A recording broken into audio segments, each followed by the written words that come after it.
Hey y'all, thanks for stopping by. Tonight we're taking a look at the ZT0562CF. I've really been looking forward to this one because we're going to take a look at it, we're going to take it down, and then we're going to modify it.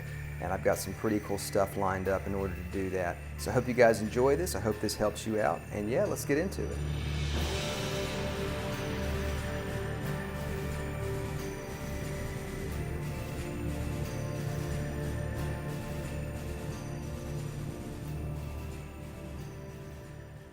Why the Zero Tolerance 0562?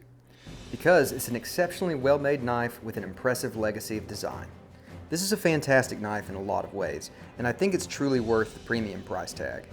There are three iterations of this folder: the 0562 in G10 and titanium with LMAX or S35V in powder steel, the 0562CF in carbon fiber and titanium with 20CV powder steel, and lastly, the one that I currently recommend, the full titanium version, which also has 20 CV. All three share the same variation on Rick Hinderer's tried and true XM18 pattern, as well as his hollow slicer grind, so no matter which way you go, you're going to have an excellent and well-designed knife. Despite the fact that the 0562's handle makes use of defined finger grooves, it fits into my small but wide hands very well with a little room to spare. If you have large size hands, this knife should be great for you. The titanium side has a gorgeous stone wash applied to it, while the carbon fiber scale comes in a lightning strike pattern and rests against a titanium liner. Obviously this one is a replacement scale in a different color, but the weave is similar to the stock scale. The flipper tab causes your hand to sit a little farther behind the blade than I'd like, but not so much that I think it's a problem. Construction is rigid, the titanium lock bar is thick and sturdy, and is complemented by a steel lock interface, and an over-travel stop prevents the bar from being overextended. Furthermore, the lock bar is easily accessible and disengages smoothly. One complaint here is that I wish it had been machined with just a little bit of jimping.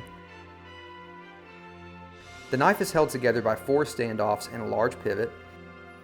Fit and finish is flawless, the tolerances are tight, and there are no uneven surfaces or areas where the materials do not meet properly. The 20 CV blade is exceptional, and the slicer grind is one of my favorite blade shapes in general.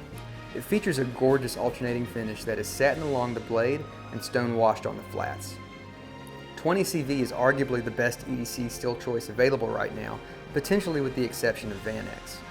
With a chemical makeup nearly identical to Bowler M390 and CTS 204P, this steel was designed using a relatively high amount of chromium and a small percentage of vanadium, resulting in a somewhat coarse microstructure that yields excellent corrosion resistance, reasonable ease of sharpening, and a very high level of edge retention relative to introductory powder steels like S30V. It is definitely less tough than steels designed with toughness in mind, but it makes for a superbly well-balanced EDC option. The high hollow grind slices with the best of them, despite an above-average stock thickness. The method of deployment is a large flipper tab that doubles as a guard when deployed. Don't be fooled by the large blade stops. I know they look like thumb studs, but you can't actually open the knife with them. However, they are well implemented as such, and the carbon fiber scale is recessed ever so slightly so only the titanium liners contact the stops. I do wish the tab was smaller, but then it would have less effectiveness as a guard, and this is also one of Hinderer's more recognizable design cues. The knife deploys wickedly fast on a cage bearing system and will drop shut readily. However, this leads me to my second complaint. Due to the positioning of the detent ball in the flipper tab, or perhaps because of the lack of a detent ball ramp, the blade will often stop itself from closing when you attempt to free drop it. This is really just a minor annoyance, but if you like to drop your blades, it's worth mentioning. The pocket clip is an excellent fold-over deep carry clip that anchors behind the titanium scale. It functions very well, retention is strong, and it won't go anywhere, even if you were suspended upside down. It goes into the pocket easily, but will sometimes be a little tough to get out, as the fabric can get bunched up between the top of the knife scale and the curve of the fold-over portion of the clip. Acquiring the 0562 in titanium or carbon fiber is not difficult, as these are available at all the popular knife retailers. However, the G10 version appears to have been discontinued. If you're dead set on this one, your best bet is searching for a seller on blade forums or eBay. Primary use of this knife is a large everyday carry that can be opted into some heavier duty tasks. My personal opinion is that ZT makes gorgeous, flashy knives with excellent fit and finish that are less suited for hard use than the marketing would have you believe. When I really need to beat on a blade, I reach for a cold steel every time. That said, this knife can handle any of the duties that you'd reasonably put a folding knife through, and I highly recommend it. Now obviously, this knife has been modified, so the next question is, how do we get here?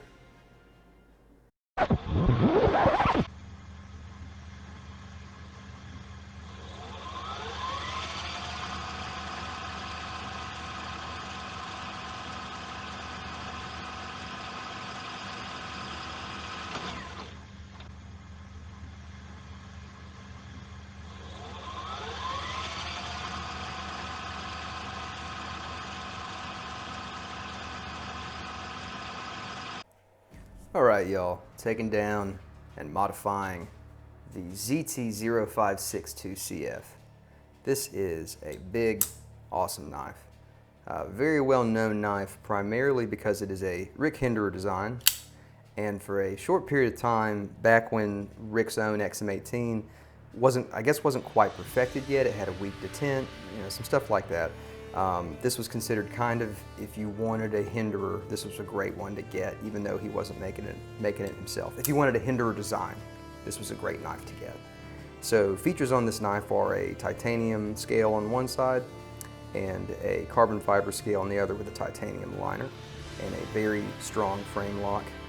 There have been some issues with ZT's frame locks. Nero Knives, he put up a video a while ago that got a lot of attention about the frame lock slipping. I haven't experienced that with this knife, and I think ZT kind of took care of that very quietly.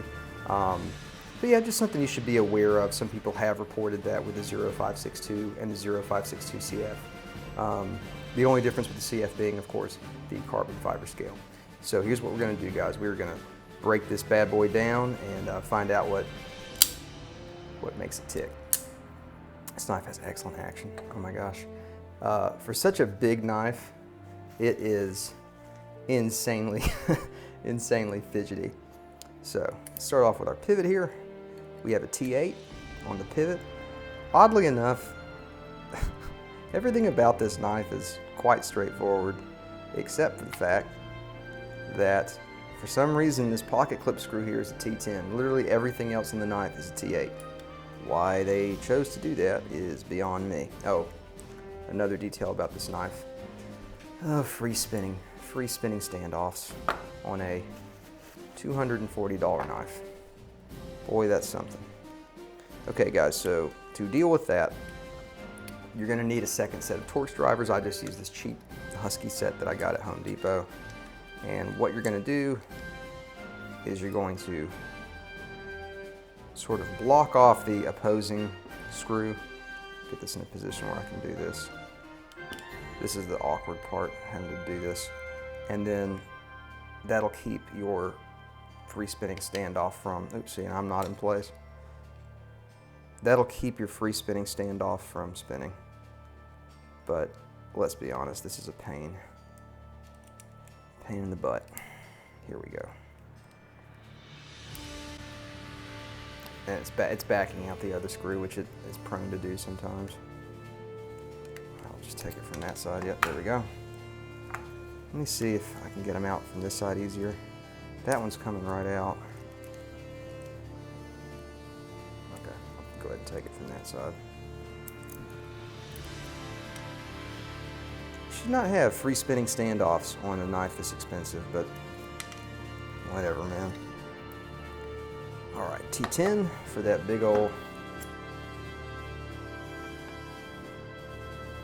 pocket clip screw. Anyway guys, I hope you all are doing well today. I meant to add too, Hinderer's XM18s these days have kind of taken off from ZT's, and ZT produced a few Hinderer models, well several Hinderer models by now, but Hinderer's current stuff is it's pretty awesome. So these days, if you want a Hinderer, I would recommend an XM18 versus a ZT. But the ZTs are still great. There's our pocket clip. Now let's see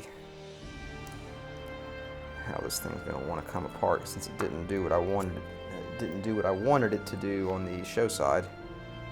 Let's go ahead and pop that pivot out.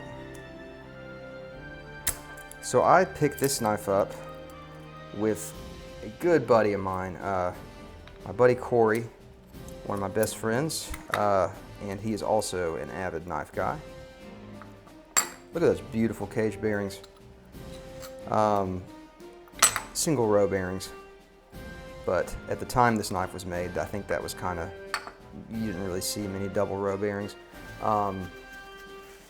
But anyway, he and I I had been given a gift card to Smoky Mountain Knife Works, and he was in town at the time, and so he joined me, and we ogled a bunch of knives, and I knew I wanted a Hinderer Design knife, and finally wound up on the ZT, and it's definitely been one of the nicest knives in my collection. Okay, so we need to get these body screws out. This is going to be a little difficult since I'm going to need something grippy to prevent that from turning on me. Drop paper towel, see if that'll give me enough traction.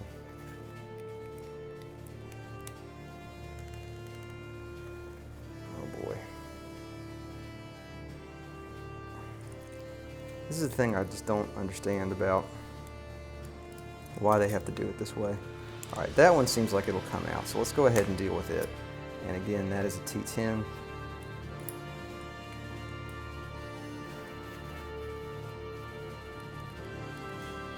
I hope to have my buddy Corey on the show sometime, because he is a devout Chris Reeves guy. He has a few, and I would love to have him on and have him disassemble them for us, kind of go over what he likes about them. And that's ideally what I wanted to do with this whole thing. And just unfortunately, with the way the world is right now, it doesn't really make sense to do that. Okay, that guy's gonna come loose. All right, let's try this here. Yep, okay, that did it for that one. Or maybe it did, I thought it wasn't turning. Nope, it is turning. Boy, these guys are not wanting to work with me. Really, ZT? All right, guys, we are going to bust out the pliers, which is never my favorite thing to do.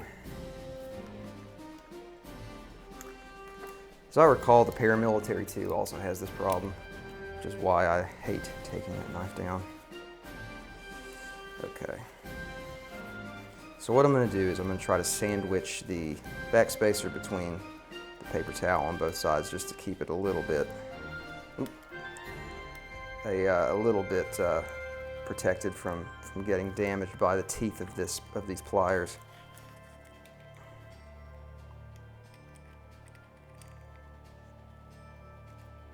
Okay, worked on this one.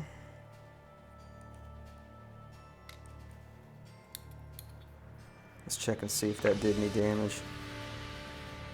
Yep, there's a little, look at that. That's frustrating.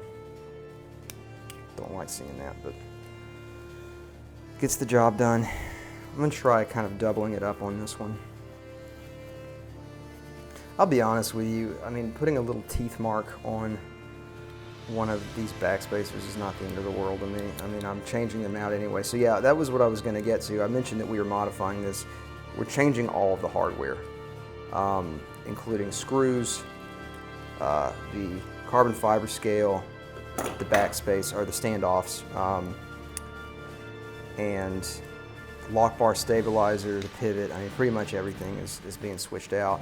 So, you know, it's not the end of the world about scratching up these standoffs. And honestly, even if I was keeping these standoffs, what I would do is I would just rotate the scratch to the underside where you're not going to really see it anyway. Come on. This one's really in there. All right, let's do a better job at this.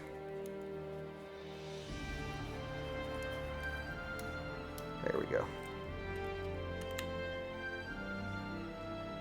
Okay, got it. Okay. All right, guys, making progress. Slowly but surely.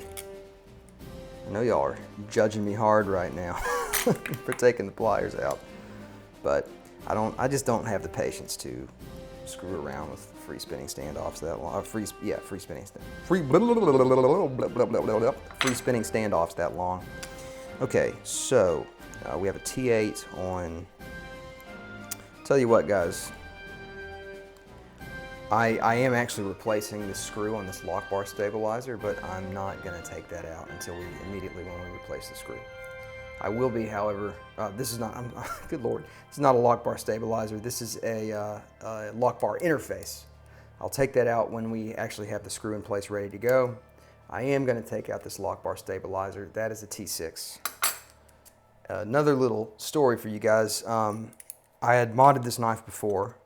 First thing I did was buy a new lock bar stabilizer because I wanted something a little bit more pop than just that silver. And the screw, I don't know if it was Loctited or what. There's that stabilizer. There's all kinds of aftermarket parts you can get. Just for the knife in general, there's tons of parts available, which I will link all the parts that I'm going to be using. However, there's far beyond a ridiculous amount of options when it comes to the lock bar stabilizers. Okay, let's tidy this up, and basically, yeah, guys, we've got the exploded view here. So let me get this cleaned up, and we'll have it nice and pretty for you. All right, guys, and here's our exploded view.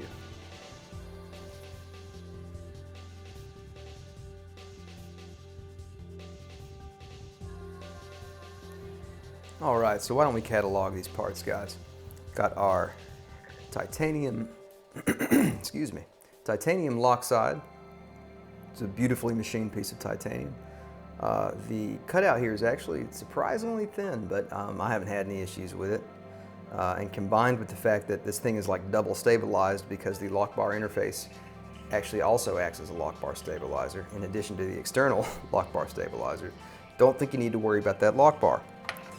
We have our carbon fiber scale, and I'm going to set this aside now because we're going to be replacing this.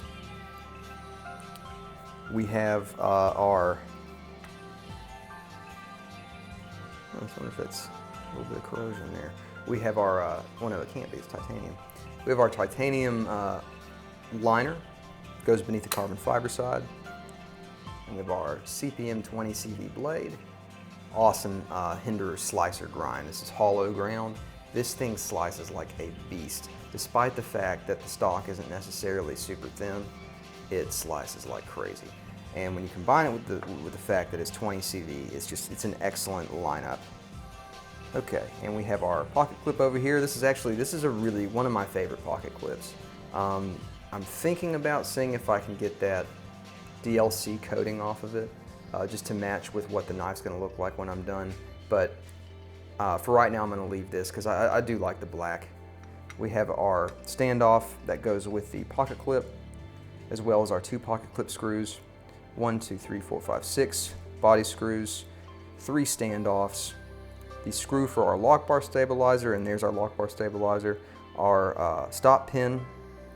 Actually, that doesn't, it's odd. They put a stop pin in the knife and it sits in this hollow right here, but the blade actually does not contact it unless I'm mistaken, because it actually contacts, the scales contact these stop pins that are mounted to the blade. So I think that's more of just kind of a positioner. And then we have our pivot here, our pivot screw, and of course our cage bearings. Really good cage bearings, these work great.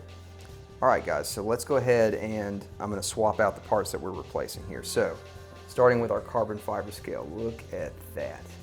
My goodness. This is from Sharp Dress Knives. This is a silver twill carbon fiber. And one thing I'd like to point out too is how tight the weave is. Look at how, oh man, this is beautiful. It's a very tight weave. When you compare it to the stock scale, you see how much thicker the weave is on the stock scale. This tighter weave just glimmers and shines. It's absolutely beautiful.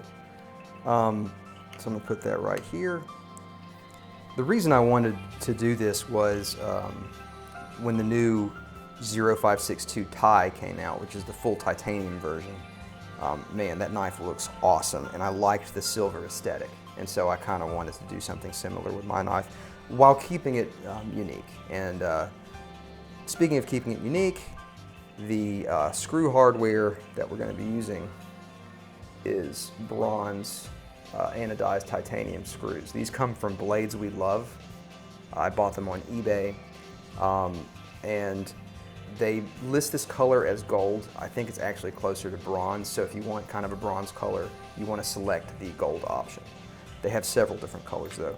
So we're going to go ahead and swap out the stock screws with the Blades We Love screws.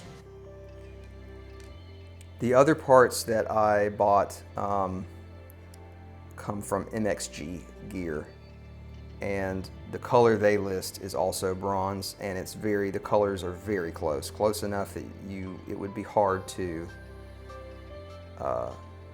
tell a difference.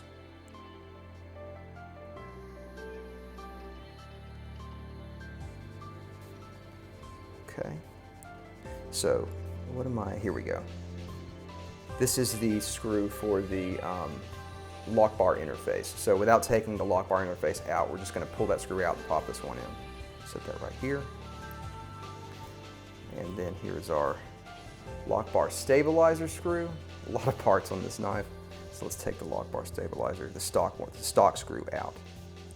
And then here's our new LBS, our new lock bar stabilizer. This one came from MXG Gear, and as you guys can see, it's kind of hard to see here. It's difficult to show in the light. Yeah, there we go. That's better. They list this as bronze, and it matches Blades We Love. Their gold. It matches it very well. I bought a lot of parts from MXG, and I liked them a lot. I would have bought more, except for the fact that I would have gotten my screws from them, but all of their screws are flathead, which is, for the pivot, I have no problem with that, this is what this is. This is the new pivot and the new pivot and new pivot screw. However, for body screws, I prefer Torx, and they don't offer Torx. However, Blades We Love does, so I went with them. And I think, oh yeah, the standoffs. Let's get these out of the way. All right, so here is our new pocket clip standoff, which is obviously it's unique to the other standoffs. And then our bronze titanium, bronze anodized, or titanium. How would you say this? Titanium anodized to bronze coloring. I guess that you guys get what I'm saying. God help me. All right, guys, so that's all the new stuff. So let's get started. Let's get into it. Well, we need to clean first. All right, so to clean, I'm just going to be using a paper towel and soap and water, mixture soap and water. And I'm not going to be cleaning off that carbon fiber, but just because it's like factory fresh, ready to go. Typically I use a microfiber cloth, but the one that I use is just a mess, so I'm not gonna be using that today. Trying to avoid getting that lock face wet on the lock bar. All right.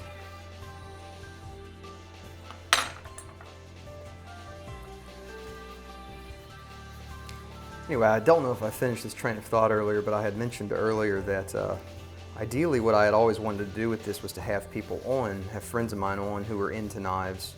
I have a few, and they have great collections, and idea was to kind of hear about why they collected the particular knives they chose to, and what they put them to work for. So hopefully one day when the pandemic insanity is over, that's what we'll do.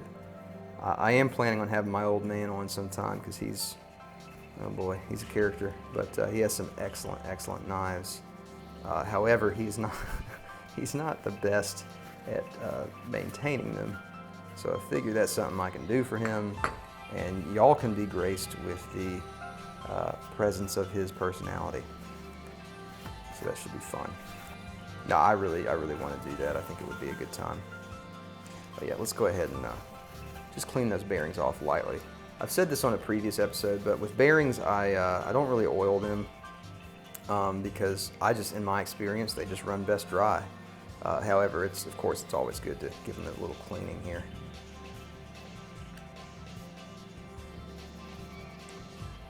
There we go. God, these are nice. Nice thick cage bearings and good size on the bearings themselves. These things are good. Okay, let's get this bad boy back together. All right, so let's get our lock side here. Before we continue, let's go ahead and replace that lock bar interface screw. Yes, we can definitely do that. So you can see this is where the screw goes in right here. So you want to hold it right over that little tab. So let's make a point to do that. This is a T8. I'll go ahead and get my new lock bar screw over here.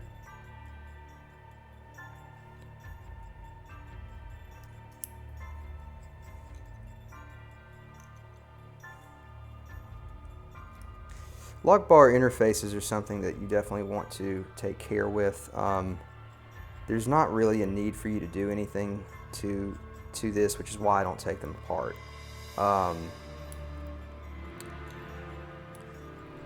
Anything that you do to the lock area, you're going to notice that. So it's always you want to be careful dealing with lock bar interfaces and things like that. Also, I was going to mention too, I'm going to be limiting the amount of Loctite I'm doing for this one because you guys saw how difficult it was to get those free spinning standoffs apart.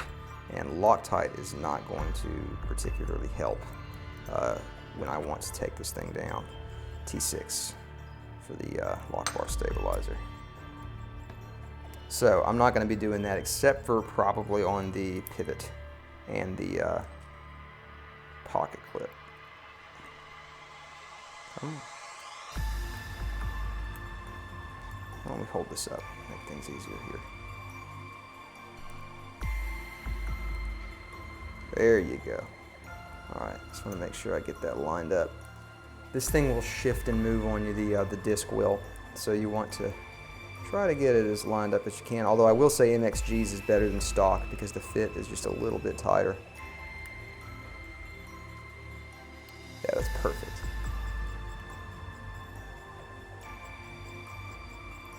Oh yeah, another thought that I don't think I completed earlier was that when I first got this, the first thing I wanted to do was replace the lock bar stabilizer.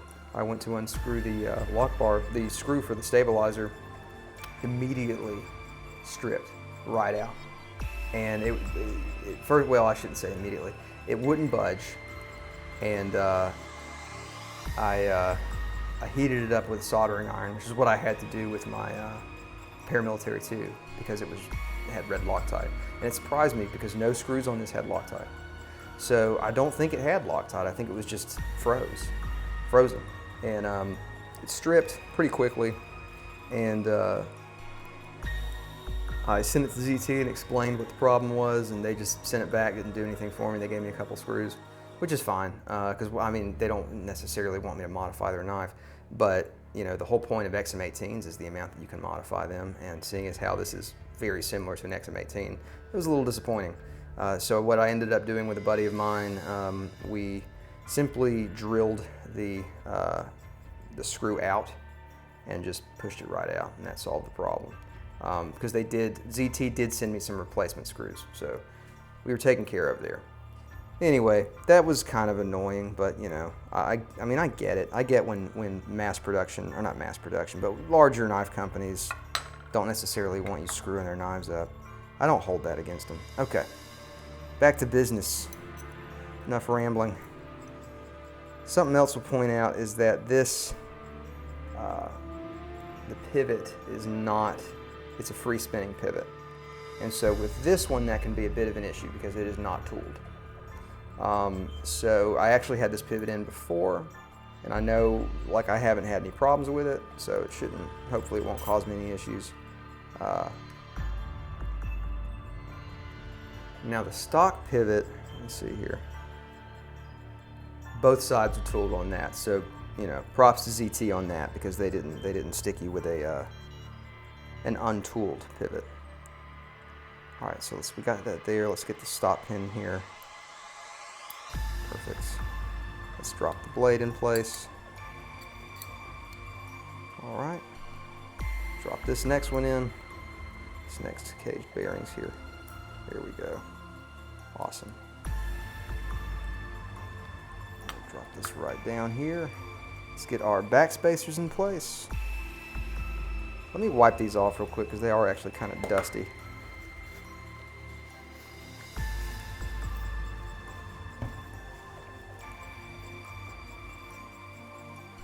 But yeah, that was a bummer also because like that's one of the most common things that people switch out. And yeah, it's just not being able to get to that lock bar stabilizer was like, man guys, come on.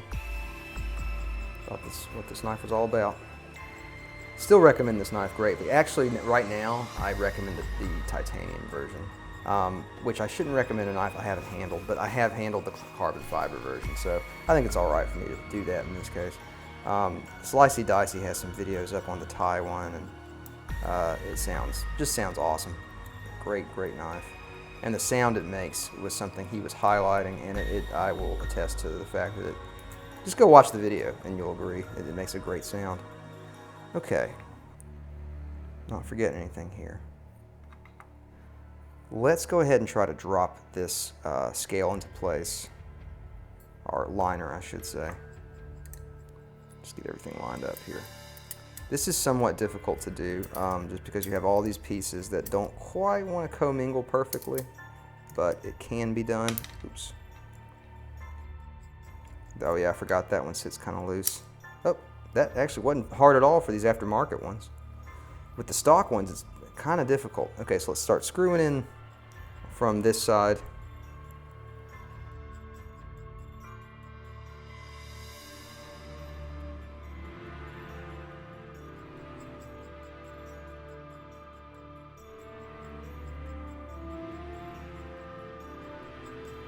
Oh boy. Oh guys, this is gonna look fine. This is gonna look fine.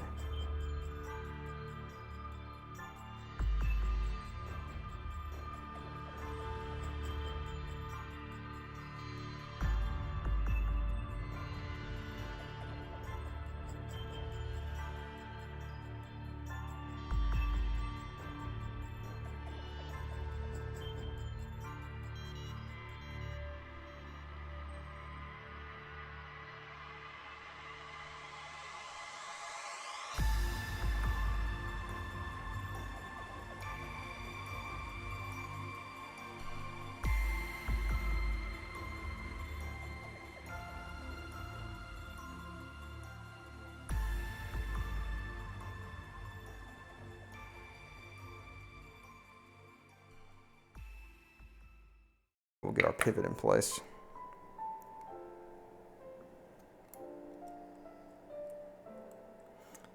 This one's easy enough to start with just your hands.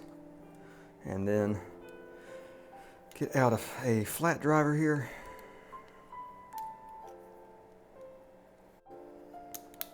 Really been looking forward to doing this one with you guys for quite a while. This was an idea I had because I had most of what I needed. The only thing I needed was the scale, which if I didn't say already, scale, I think I did say, the scale is from Sharp Dressed Knives.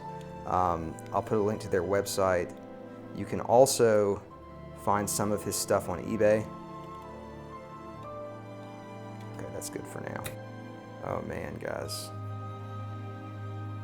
The Diamond Dust mod, it is all finished. So as you can see, it's some work, and especially when you take into account free spinning standoffs, it can be quite frustrating sometimes. But I do think it's worth it overall, and you wind up with a very unique, very cool knife in the end. Yeah, oh man. Action on this knife is just so good. This is back when I think ZT was kind of one of the few games in town when it came to a free dropping action. These days, it's not that. You can spend 50 bucks on a CVV and get that. But still, this knife has a lot of charm going on. All right, guys. Well, I hope you enjoyed this. This was the ZT0562CF, now in silver twill, the Diamond Dust mod. Y'all have a good night. Thanks for stopping by.